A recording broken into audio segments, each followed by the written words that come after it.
President Barack Obama is throwing his political weight behind Democrats in key swing states. Today, Obama will join Senator Raphael Warnock and gubernatorial nominee Stacey Abrams in Atlanta at an event aimed at rallying black voters to the polls.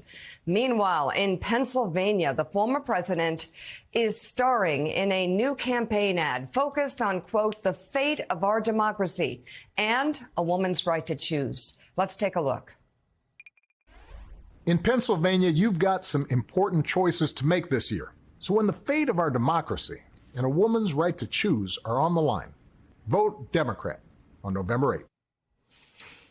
All right, Gene Robinson, how much of an impact do you think Barack Obama can have in some of these battleground states where, you know, when you talk to some voters that are not voting for Democrats, the fix is in for them. They have made a decision. Yeah. They don't seem to care about the facts. Right. I don't think he's going to persuade a lot of dyed-in-the-wool Republicans or people who made up their mind to vote Republican to switch.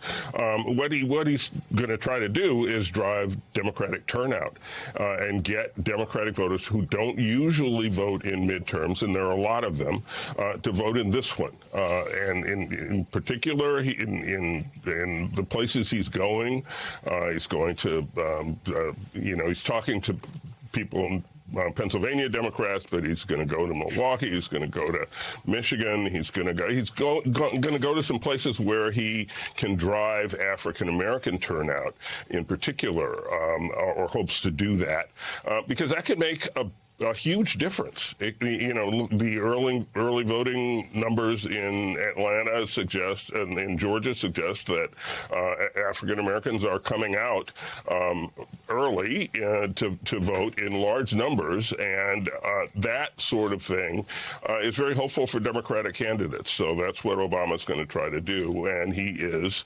the most popular, arguably the most popular person in the party. I'd say not arguably, I think he is.